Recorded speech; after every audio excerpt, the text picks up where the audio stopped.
മുഹറം 10 നമ്മിലേക്ക് വരുന്നു. അന്നത്തെ ദിവസം ചൊല്ലാൻ പറ്റിയ ഒരു അമൂല്യമായ ദിക്ർ. പക്ഷെ അത് ചൊല്ലിയാൽ ലഭിക്കുന്ന വലിയ നേട്ടം നമുക്ക് മിക്ക ആളുകൾക്കും അതറിയില്ല. നിങ്ങൾ കേട്ടാൽ ഉറപ്പായും ഓർത്തെടുത്ത് ചൊല്ലാൻ ശ്രമിക്കുമെന്നാണ് എനിക്ക് തോന്നുന്നത്. നിങ്ങൾക്ക് നേട്ടം അറിയാത്തത് കൊണ്ടായിരിക്കും. എല്ലാവർക്കും ചൊല്ലാൻ കിട്ടുന്ന ദിക്റാണ്. അസ്സലാമു അലൈക്കും വറഹ്മത്തുള്ളാഹി വബറകാതുഹു. പ്രിയപ്പെട്ടവരെ, നമ്മുടെ വീഡിയോ കാണാൻ വലിയ ഭംഗിയൊന്നുമില്ലെങ്കിലും എല്ലാവർക്കും ഉപകാരപ്പെടും എന്നതിലൊരു സംശയവുമില്ല. അമൂല്യമായ അറിവുകളാണ്. അതുകൊണ്ട് നിങ്ങളൊരു കമന്റും ലൈക്കും ഒക്കെ ചെയ്താൽ കുറെ ആളുകളിലേക്ക് എത്തും. മുഹറം 10 അന്ന് ചൊല്ലാനുള്ള ദിക്ർ ഞാൻ പറയട്ടെ. എത്ര തവണ, എന്താണ് നേട്ടം എന്ന് ഞാൻ പറയാം. ആദ്യം ദിക്ർ പറയാം.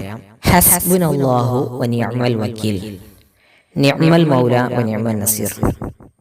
ഉസ്താദേ, ഈ ദിക്ർ ഞങ്ങൾക്ക് അറിയുന്ന ദിക്റാണല്ലോ. അതെ, നിങ്ങൾക്ക് അറിയുന്ന ദിക്റാണ്, എനിക്കറിയാമത്. പക്ഷെ ഇതിന്റെ നേട്ടത്തെ കുറിച്ച് നിങ്ങൾക്കറിയോ? എന്നാൽ അത് പറയാം. ഇത് ചൊല്ലേണ്ടത് എത്ര തവണയാണെന്ന് അറിയാം നിങ്ങൾ? മുഹറം 10 പകലിൽ 70 തവണ ഇത് ചൊല്ലണം. എത്ര തവണ? 70 തവണ ചൊല്ലിപ്പോയി. ഇനി നേട്ടം കേട്ടാലോ?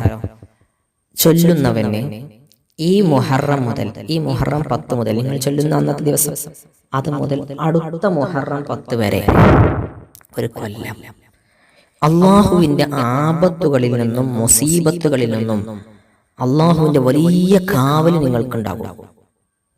എങ്ങനെ? അതെ, നിങ്ങളിത് ചൊല്ലിക്കഴിഞ്ഞിട്ട് ചെയ്യേണ്ട കാര്യം ഞാൻ പറയാം. ഒരു കൊല്ലക്കാലം, ഈ മുഹറം 10 മുതൽ അടുത്ത മുഹറം 10 വരെ അള്ളാഹു ആപത്തുകളിൽ നിന്നും മുസീബത്തുകളിൽ നിന്നും നിങ്ങൾക്ക് കാവൽ തരും എന്ന് 70 തവണ ഹസ്ബുനല്ലാഹു വനിഅമൽ വക്കീൽ, നിഅമൽ മൗല വനിഅമൻ നസീർ ചൊല്ലാൻ എത്ര കുറഞ്ഞ സമയം പോരെ? ഇൻഷാ അല്ലാഹ്. എന്നിട്ട് നിങ്ങൾ മനസ്സറിഞ്ഞ് അള്ളാഹുവിനോട്, മുഹറം 10 എന്ന് പറഞ്ഞാൽ ഒരുപാട് നബിമാർക്ക് അള്ളാഹു സംരക്ഷണം കൊടുത്ത ദിവസമാണ്.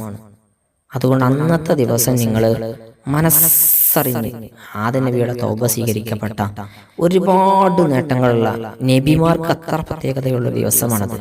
അതുകൊണ്ട് മനസ്സറിഞ്ഞ് ദുആ ചെയ്ത് നോക്കൂ, ഫലം ഉറപ്പാണ്.